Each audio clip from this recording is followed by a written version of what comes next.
Good morning. Thanks for joining us today. I've got Bedrosian, and the reason that Al's on here is we're gonna start with a very, very interesting topic. And Al has a tremendous understanding of his own beliefs and his own values, and he's a very, very thoughtful person. So I know that those beliefs and values are going to lead us into some really interesting conversation. And today is just kind of the kickoff. So greet Al and put your comments down below if there's an opportunity to do that, and we'll just get started. Yeah. Here's our topic, and you brought the topic to me because I think it's a great baseline of how to deal with this. Why do people think the way they do? Okay, so the first question I want to ask you, Al, is what do you think the major influences are for people? Okay, and I know you're a father too, so Correct. So what do you think influences the way anybody learns to think when they get to young adulthood or adulthood? Gotcha. And you just mentioned me being a father. That definitely affects the way I think, because now I'm starting to think about my children and their futures and the consequences of certain actions. But I think growing up, I had a very varied background. I mean, I lived overseas. I was born overseas. Parents were divorced after a while. I lived with a single mom for a long period of time. Went to a Catholic school and then went to an international school, and then came to the States and went to a government public school. So I've kind of had a lot of different types of education and different viewpoints. My father was, his father was born in Armenia. So okay, now where was your offshore experience? Where did you grow up? Okay, so I was born on a little island, Kwajalein, which is part of the Marshall Islands. Okay. A big area for World War II where we attacked the Japanese going through those islands. But we just stayed there for about 6 months. My dad was a civil engineer and was responsible for helping build the anti-missile launchers that are on that island. Oh, wow. So it's fascinating. Wow. fascinating stuff. One day I'm going to have to go back to that island. Yeah, we'll have to talk about that Yeah, sometime. so then we moved from there, 6 months old, went to Thailand. And again, my dad, this is early 1960s, so you have a lot of tension over in the Vietnam area. So he was over there, and we lived there for 7 years. Okay, so that's where you grew up, in Thailand. 7 years of my life. The first 7 years, basically, were in Thailand. And were you in an English-speaking school? You said it was a... where you went to a Catholic school or an international school? At seven, I think my first, maybe we didn't go to kindergarten, so maybe I did first grade there. I can't even, should have asked. Do you have a somebody, good recollection of that time in your life? No. It's just, okay. Greece, I do. And then we moved there when I was 7. And there I went to a Catholic school because that was really the only, one of the very few English-speaking elementary schools. Okay. So it wasn't because we were Catholic or we knew anything about that. We just went. So had brought up by run by nuns and the whole deal. So we did that through 8th grade, and then 9th grade year I did Hellenic International School, which again was one of these international, where a lot of people that work in embassies Greek, and stuff like that. Right? Is it? Yeah. So what does Hellenic mean in the Greek culture? Or was it just an international school for expatriates that were in Greece? Or yeah, and maybe for people that worked at the embassy and they had children that wanted to keep English speaking. So it was an English speaking school, run in basically a house, 100 kids maybe. Okay. And then we moved back to the States to live with my dad, and then that's where I went to a 3,000 student school up in Northern Virginia. Right. And lived with my dad. My mom still stayed in Greece, and then went to Virginia Tech, and then got a job. And that's kind of all right. So part of the influence that you've had in the way that you think and have come to your beliefs and values has been school, right? So correct. So how much of that do you think was, when you look back on your life, was a lot of that Thailand? Or the Greek experience, the Catholic Greek experience, because you said you were there from 2nd grade to 8th grade? Till 9th grade. Till 9th grade. When did it form? I mean, was there one spot where you said, I think I understand what are important in my life, even if you were a 10 or 11-year-old? Can you have any recollections? I don't there, because it's interesting, in Greece was kind of laid back at the time. It was part of the time we were there, it was run by a dictator. Okay. And then we actually saw the overthrow of the government. I was there when the tanks were coming down the streets. Oh my gosh. And my mom had gotten remarried to a Greek man. And is that why you were in Greece? Is that why you went from Thailand to Greece? Well, my mom was an artist, and her heritage was Greek. Okay. Her grandmother, I think, was born there. I gotcha. So she was an artist free spirit and just moved to, took 3 kids, went to Greece. Right. But it was interesting, that I always remember that overthrow of the government from a dictator. Basically, it went more democratic, and then, unfortunately, as many people know, Greece just kind of collapsed under really socialism. They went to the whole extreme of dictatorship, which is very similar to socialism, but just kind of maybe different economic structures underneath them. And I'm sure that some of that had a little bit in my mind. Now, my dad always spoke against communism. So I think one of the biggest influences in my life was my father, who his father left Armenia because of communism. I mean, the communists were taking over. Yes. So you heard the stories about that. I heard all the as you were stories. growing up. And my dad was always a free market guy. Milton Friedman, he'd always talk about him. And I think that was his upbringing. His dad probably told him things about communism. Right. So he went very right. And I think that stuck with me. My mom was an artist. Now, she owned her own, she always worked for herself and would struggle and all that, but she was a free market person in art, but a little bit more liberal socially. Yeah, I guess that's my stereotypical mind. A mom being creative, probably more liberal, probably more flexible. Correct. Who is the disciplinarian in your family? I know you were probably perfect. So yeah, you're right about that. So I don't remember. I don't really remember my parents being together because I was so young and divorced. Okay. But my mom was, she was strict, having to raise 3 kids in Greece. What she said was, the rule. And now, was she supporting the whole idea that your dad started with the anti-communism and the Milton Friedman free markets, or did she not play a part? Yeah, she wasn't very, Yeah. Okay. I don't remember hearing any of that, but I think she lived it because she started her own business, and she did and I think that's part of my, influence in my life. She did what she was comfortable with doing and enjoyed. Right. And so I've always found that, with my views, I feel comfortable with them. I'm a very comfortable person with what I think. Now, I'm also willing to change what I think if someone can influence me. Right. And I have no problem being influenced to change. Right. So that's important. And, when I came to the States and I went to school and, a lot of those things, then I became a Christian. I viewed life and what was the direction. I did a lot of things that were wrong. Well, let's go back. So you went to a Catholic school. Yes. So was it what I would think of a Catholic school, which is you go to mass once a week, or you were learning the spiritual nature of Catholicism at the same time you were learning the educational aspects that you need, or what? Did that have any influence on that? All I remember in the Catholic school was that we had 2 nuns, the principal and then kind of an assistant principal. Okay. I don't remember going to a mass. Okay. So you were not indoctrinated with the Catholic dogma. No. You were. Now, Greece is Greek Orthodox, so we would go to a mass Easter and Christmas.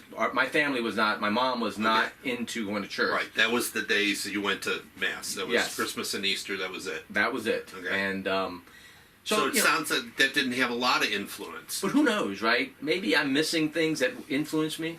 I know it was very disciplined. It was very disciplined school. Right.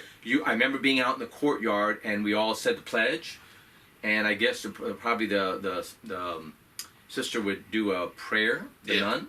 Right. Those kinds of things, I think probably it did instill something in me subliminally at that age, to help me in my future years to accept things that I did. Now, was this church, just curious? It sounds like it didn't have a lot of impact on your move to Christianity. Right. But was the building with a church?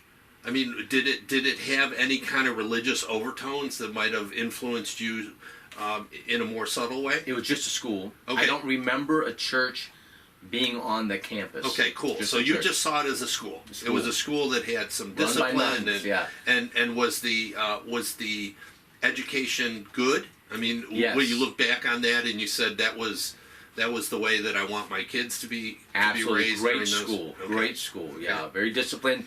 The teachers knew their subjects, and you look at it now and you just hear all these things about school education, and you think, oh, there it just seemed like that. There was one way to kind of be taught, and kids, kids would be kids, I guess, but it always seemed disciplined in the class.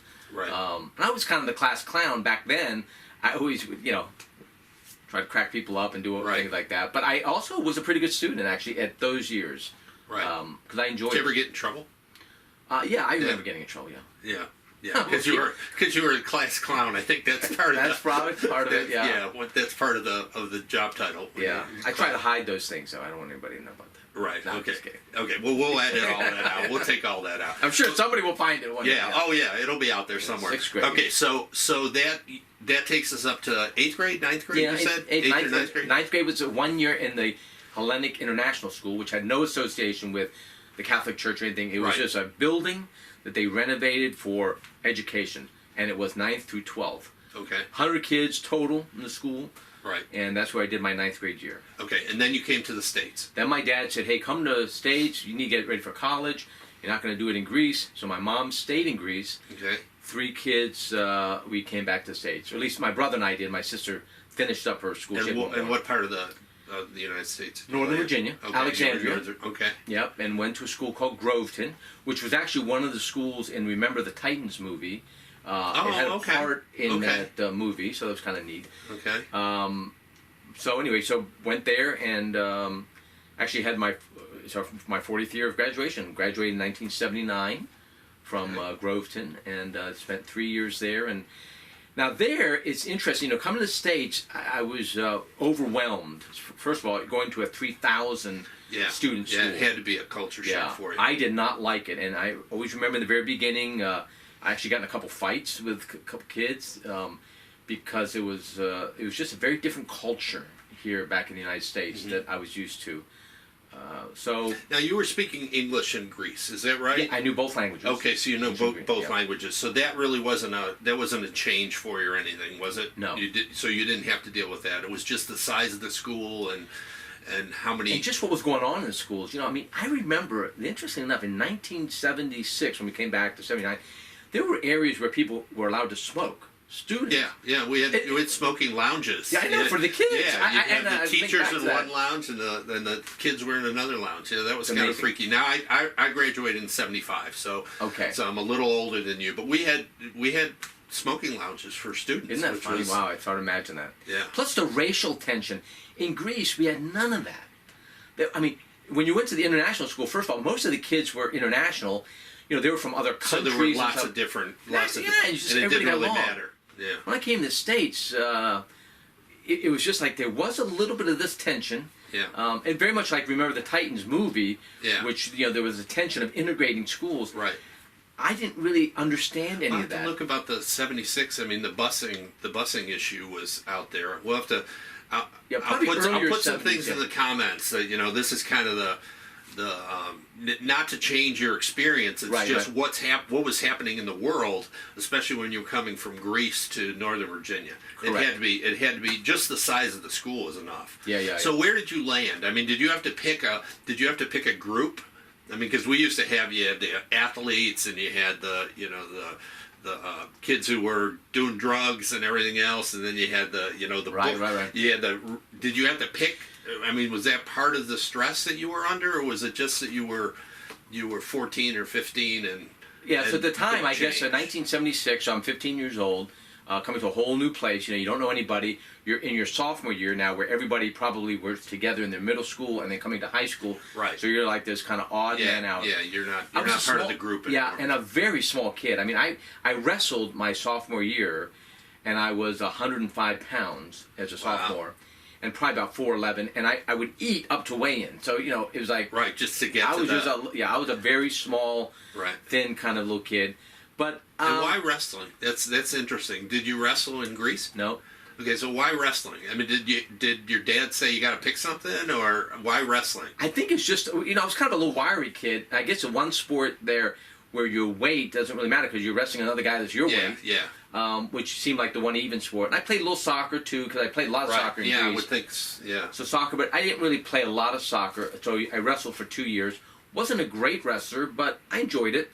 So my sophomore and junior year I wrestled, and then I got into weightlifting and powerlifting and stuff like that. Okay. And I got more comfortable as I got into my senior year. Had a good, you know, it was a good thing. Did you have? Okay, so let's go back to. So your dad was more free market. Yes. And so he was still espousing that kind of stuff during that. Was he more involved in trying to get you to think one way or the other and influence you, or did did that kind of wane during that time? I mean, No. what influence did he have on the way that you think now? I think he always did. I don't think he made it a point to, but I think maybe some of the stuff he read, as we talked, I think he was always that way. Although the interesting thing was he worked for the government. He was a civil servant. That was going to be my next question, because you said that he was. But he would always complain about how the government was doing things and they weren't doing them right and all that. And he basically retired in his early 50s. So he got out as soon as he could. Right. But that was his training, was to be a civil engineer, and that's where he got his job. Right. But he was always of that mindset. But he wasn't like really political. He didn't join a party or anything like that. But my view is he was always voting for Republicans because that was more towards his way of thinking. Right. Now, what was the community? So and we're going to get back to the way you fit into the community, because I think there's a lot of influences.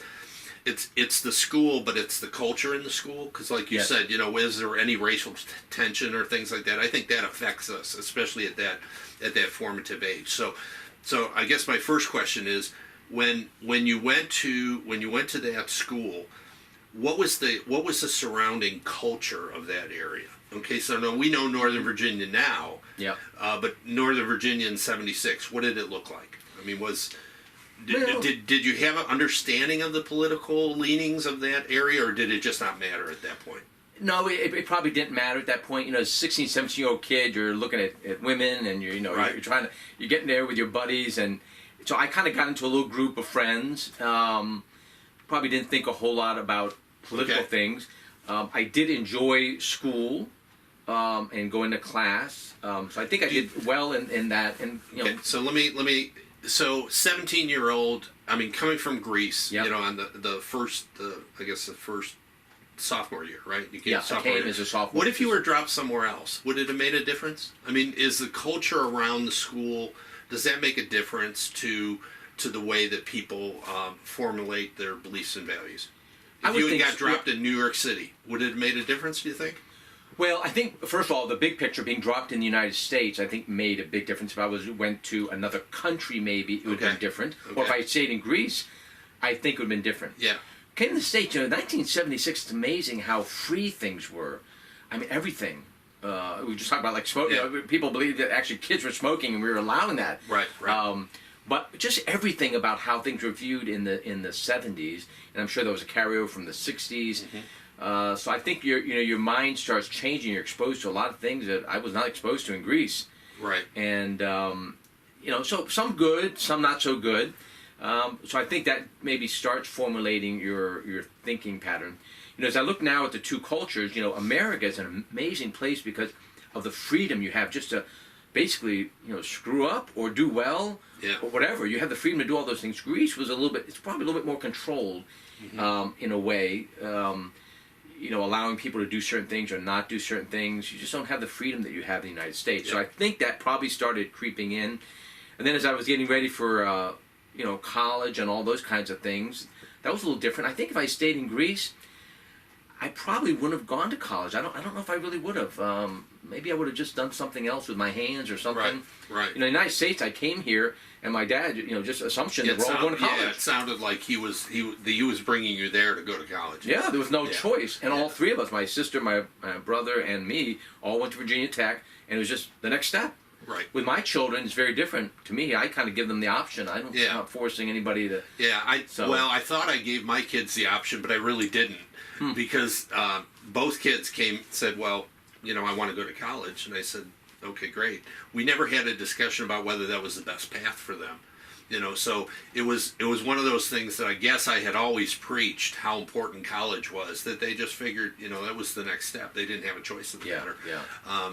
So it's one of those things and we'll talk more about this later on, how much freedom do parents actually give kids? Because I'm not real sure I gave them a lot of freedom. They were going to go to college. Now, I never told them they had to, and I never asked them, do you really want to? And they both went, and they both did great. They love the experience. It's just sometimes the freedom is not as you feel it in your heart. Because if you don't express, you have a choice. Right. Okay, so, and this is a really hard question, so we'll struggle through this. The way that your beliefs and values are now, were they already formulated when you were at the end of your high school career and ready to go into college? I don't think so. Okay, so what changed? So we've got the school influence, the country influence. We talked a little bit about that. So what changed in that time period when you were going from high school to college? Because Gotcha. that's extremely interesting to me, especially with my company, Your Best Today. I hope we're going to get a lot of folks that are in the 14 to 18 range, because I think there's a tremendous amount of that's a fertile time for people to start making some of these value judgments and setting their beliefs and feeling that they understand the world a little bit. Yeah. So when did it change, and what were there significant things that got you changing? I think it was later, but I will say something like, when I think about my father, of some of the, as adult, I remember him being of the most influence, even though I don't think he was trying, maybe. It's just some of the things he said seemed to make sense. Right.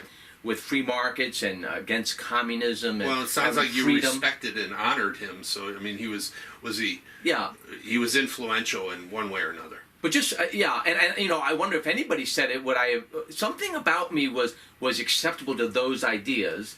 Now with my mom, I always appreciate the fact that she was a go-getter and a doer. So I think the combination of both of those, maybe they're settling in. Well, but I would have to say, so at that time, I don't really think, like a lot of the kids today are being brought into the political arena by either the really sexuality issues or whatever. Yep. I don't really feel back then like you had to be political. You kind of did a duty. You'd vote, I guess, when you turned 18. But it didn't seem, because I guess there was no real social media. I mean, on social media, we're talking about a lot later. Yeah. So I think in that time, when you went to college, you kind of went to college. And you didn't really... At least I don't remember it. Now, maybe because I was on the student side, I'm sure on every campus there were people trying to come in influencing for political reasons or whatever, just like are happening now. Right. But maybe, at that time, I mean, it's amplified now for sure, but I'm sure there were still some influences on the campus. When I remember going on to Virginia Tech campus, it was a big campus, 20,000 kids at the time, whatever. I had my buddies and did our little things, and you're exposed to a lot. There's a lot that goes on these campuses that is not good. And I think a lot of parents are starting to realize it now. But you're just exposed to a lot. There's a lot of freedom to do the things you want to do. So when I went there, I was kind of an open book, just whatever. Didn't do great in college. I did a lot better in high school with studies. In college, I guess all that freedom... I remember not going to classes sometimes. Because I could, Yeah. But I always did okay. I did. And what did you get your degree in? I was a marketing major. Okay, so were you focused on that? Is that something that you said, that's something I really want to do, and you were interested in it, or did you just kind of fall into it? No, when I first went, I became an accounting major, and I just lasted till my sophomore year, and I like because I love numbers and I love art. So I thought, well, accounting, it's a lot of numbers and all that. Then I went into the summer program, the architecture summer program at Virginia Tech. And Virginia Tech was one of the best architecture schools. Oh, really? And I think it still is. But I did a summer session of architecture. And I enjoyed it, but there were it's a weird discipline. It really is. I mean, you're doing all-nighters, and they take you in a lab, and they give you a roll of tape and a piece of cardboard. Oh, okay. We'll see you in the morning. See what you got. So it was like you really had to. And so I did that for the whole summer, and I just figured I didn't do that bad in it. I was probably a B+ student kind of thing.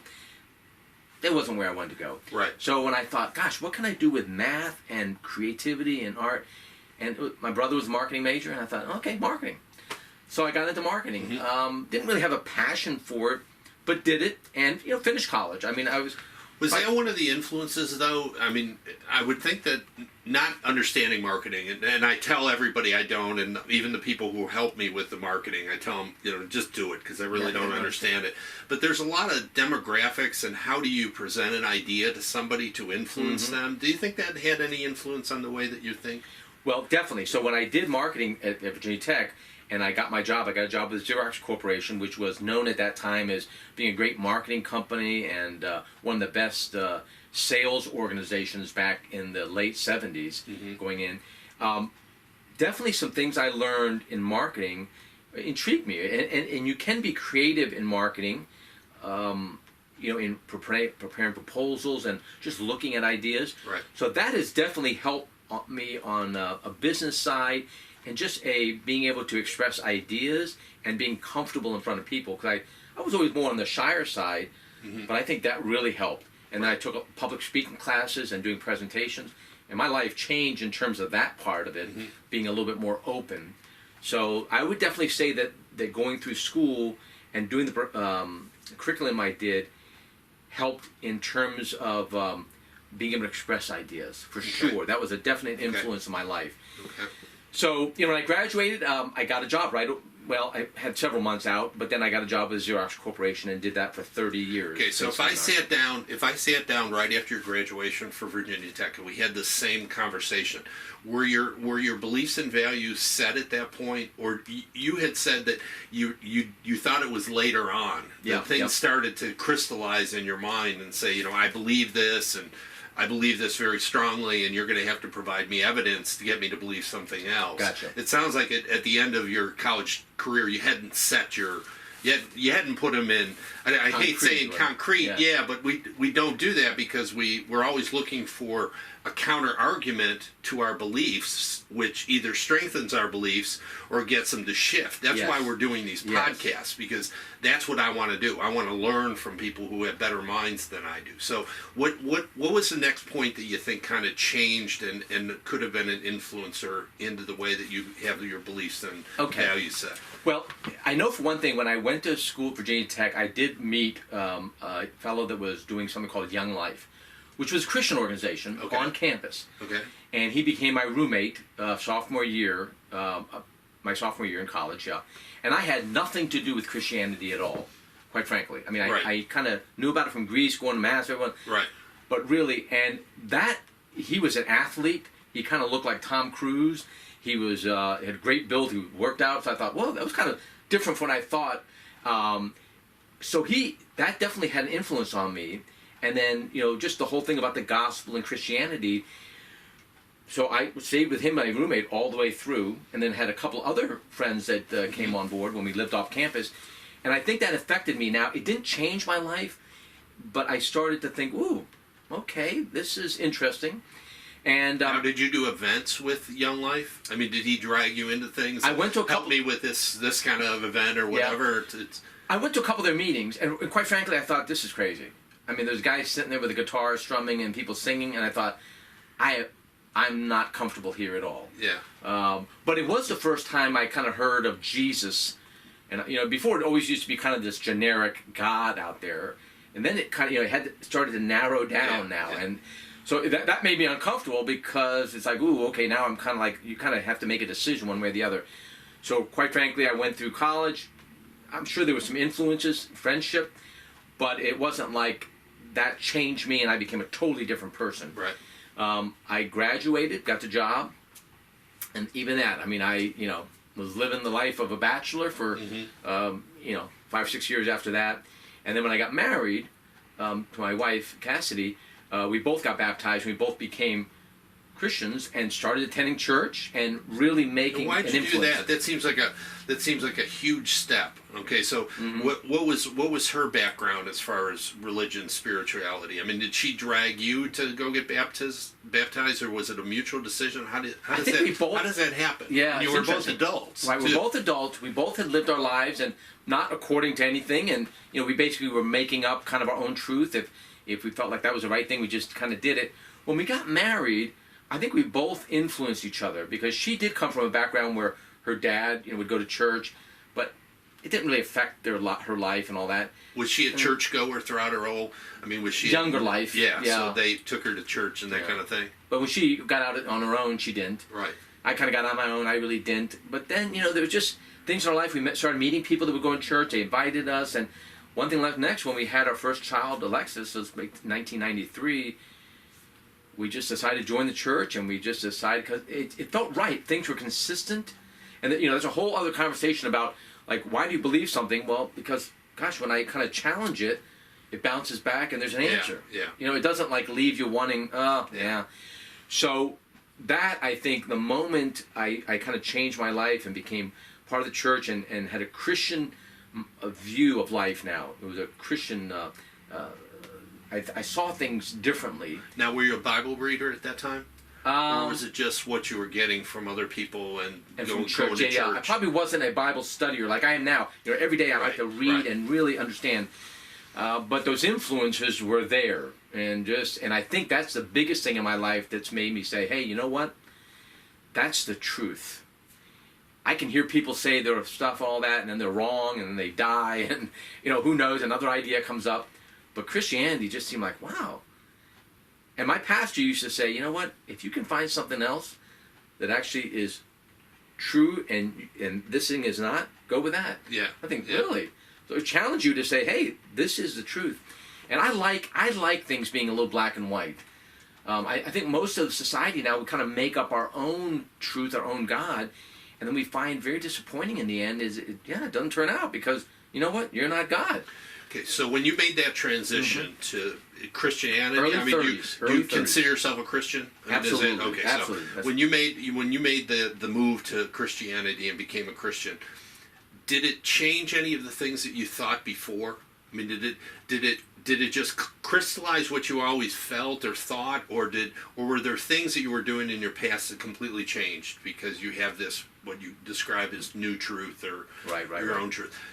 Was it a dramatic thing, or was it just kind of overlaid on top of the other stuff that you already believed when you were younger? Yeah, some things were dramatic, and I'll tell you, like my speech. I used to be a little bit of a cusser thrown in. Oh, words, really? Yeah. Oh, gosh, I never would have thought that. Immediately stopped. Really? And I've never bring it up now. Right. I mean, I don't know was how that hard for you to stop, or was it just No, I something think it you just said? happened overnight. Yeah. Yeah, it just said I don't need to say those words, and then you stopped saying them. Miraculous. Well, that's pretty It's a cool. miracle. That's yeah, pretty yeah. cool. It's definitely a miracle. That one thing that absolutely just my mouth never said those words again. Did you treat people any differently after that? I mean, did you see people differently? I don't think. No, I think that's a little bit more of a maturing process, and it probably just happened recently. Yeah. Okay. I think what it did at the time, though, was told me, in my mind at least, there is a truth. We don't have to make up our own truth. And that's actually a very liberating thing. A lot of people think that's very confining. Yeah, explain that, because I think there are a lot of people that think, I've got to believe it this way, so therefore I have no freedom of thought. But Right. Explain that if you can. Well, just think about choices. Like, you go to, let's say, at a buffet. I think most people, if they have 1,000 things in front of them, they get overwhelmed, confused, and they just sit there trying to think things. But if someone provides you something that's good, really good, and you can just take it and eat it, it's like, gosh, I didn't have to think about all those choices and all that. In a way, it's kind of similar. Yeah. Like, the one that made all of this, like I didn't make this creation. The one that made it all said, here's some rules that I have for you, some guidelines that's going to make your life more enjoyable. Not that you're not going to have hard times and all that, but here's kind of what I have set for you. Here's the parameters, Yeah. the guardrails. I or like something. that. Yeah. I mean, imagine it's like playing a game where there are no rules. I mean, everybody thinks, oh, that's fine. You just go, well, not really. At the end of the day, you're like, everybody's doing their own thing. There are no rules. I don't even know how to win, whatever.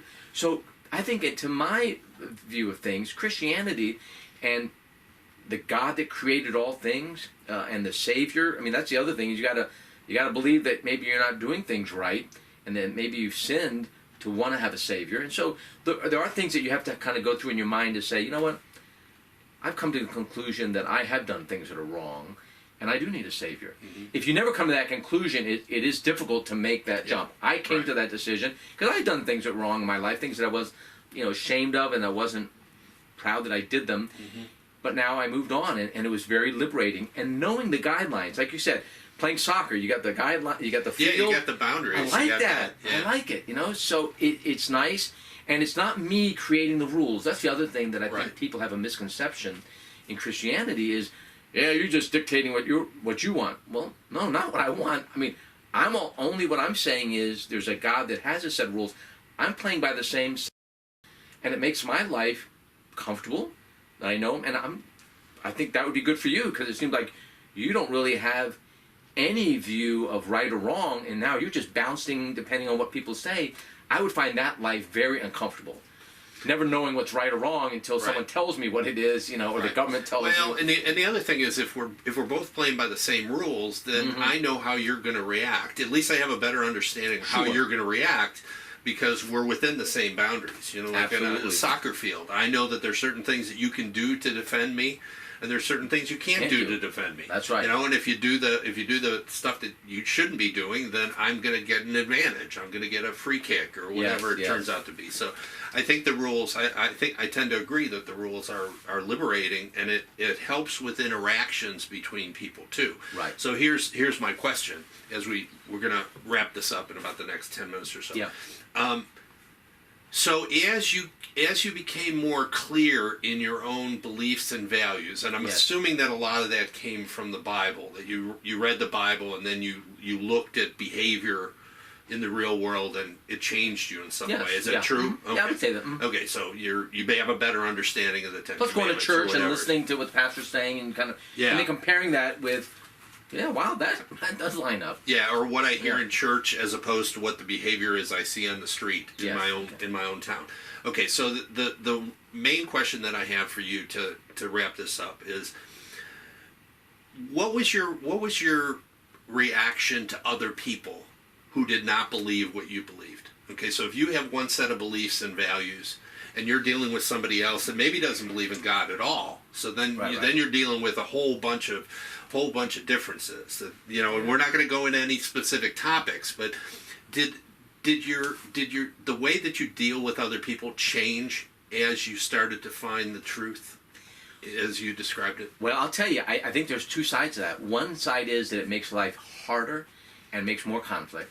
The other side, like you're saying, you kind of start having an understanding just because you're saying, well, yeah, they're not believing what you believe, so of course, when they are out, celebrating this kind of activity or doing that, I got it. I understand, because they're creating their own truth. I mean, it is what it is.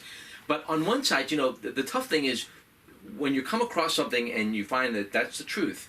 Now, some people say, well, you're saying it's truth because that's what you think is the truth. Well, I think this. Right. Okay, but so I'm just going to say that I found something that to me was the truth and it made sense. So now I've got this guideline. So it's kind of like I'm playing soccer and I'm playing in those guidelines. Now, the other guy's coming and he's not. Right. Well, there's going to be a lot of conflict here because you guys are going to, and I think really, if I could sum up why we're having all these problems that we are today, is because we've left the foundation of truth. Everybody, and Scripture even says, everybody's going to see things in their own eyes to be the truth.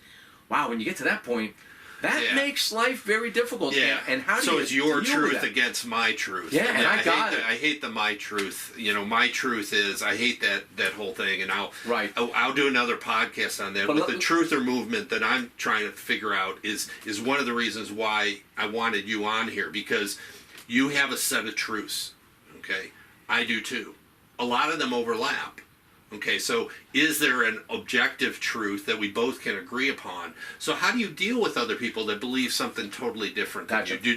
What's the field that you're willing to play on with those people that don't believe what you believe? Well, you made just a good point. Like, you got your truth, I got my truth. So the only thing I would challenge somebody on is, where's your truth coming from? If you could give me something that's beyond you. And so that to me is like, so it's got to be beyond me. Yeah, and my truth. You believe that your truth, because it came from the Bible, comes from God. Scripture. Yeah, I got you. Right. So it sometimes it's not to my advantage, right? The truth that I have, I think, I can't do that, man. I really wanted to, but the God that I know is putting those limitations on me for my own protection and for my own life. I got it because He loves me. Now, well, He's judging you too. Well, and he's going to judge me because, well, the main thing I think is God loves you. I mean, it's just like me and my children. The first thing is not that I'm judging them or condemning them. I love them. Right. So I don't want them to do this activity because I know, just from my experience in living life, that's going to hurt them. Yeah, it's a bad road to be on. And there are consequences to that. Even though I'm still going to love them, they've got to now live with those consequences, and I don't want them. And some consequences are dear, huge consequences. Sure. I don't want that for them, so that's why I'm trying to be there to protect them. So all I would challenge anybody else that's out there thinking, well, I got my truth. Where's your truth come from? If it just came from you making the decision, be careful. I mean, it's got to be bigger than yourself, right? Yep. Yeah, because there have been billions we got 7 billion people on the planet now. However you figure how long the Earth has been here, there have been tens of billions of people. If everybody's just going with their own truth from within, that's a mess. It's going to be chaos. Yeah, it's chaos. There has to be a truth. So I would say whatever it is that you believe, make sure that it's outside of you. And I think that's a good conversation to have. And dealing with people now, and I'm getting more mature as I'm getting closer to 60 years old now, just thinking, okay, we can keep knocking heads, or let me listen to what you're saying. I got you. Even on the biggest, most controversial issues today, the reality is I'm not God. Let me listen to how you're approaching that or coming to that decision. Right. And then you listen on the issue, let's say, of an abortion. Why do I think the way I do? Listen to me for a second, and I'll listen to you. And then let's both kind of challenge each other, and then let us think about that. Right. That's where we're going next time. Yeah. Okay. That's Because that's where my truther movement comes in. Because and you know about it, but I'll just let everybody know that what it's all about is. The next time we talk, what we're going to talk about is how do you deal with the conflict of somebody else that believes something totally different. Because my truther movement is basically talking about, can you and I, let's say you're 180 degrees different in a decision that as I am. Yeah. Is there some underlying truth that we can agree upon? Okay, life is valuable, or I've got probably 20 or 30 of them that I've formulated. Gotcha. That you can say to somebody, do you believe this? At least you've got a field now. So then, if I can find something that we can agree upon, maybe we can build off of that. And the whole idea behind the truther movement, and you know this too, is that can we disagree and be closer together as friends at the end of the conversation? So I may not be able to convince you, you're not able to convince me, but we like each other better because we had a substantive conversation. And it keeps the communication open. And we enjoyed the time. Yeah. Yep. And I'm going to learn from you because you're coming from a different place than I am. I think that's true diversity. I think when people say diversity, I don't think of black and white and religions and everything. I think of, is your point of view different? Are the things that you believe different because of the way you were raised or where you lived or your parents or whatever the things we talked about? That's diversity. And I think that's when people start growing, and they start growing in friendship and love too, if you do it right. Mm-hmm. So that's where we're going next time. Good deal. Yeah. Enjoyed it. Thank you very much. I appreciate it. Thanks, Dale. All right. Thanks so much.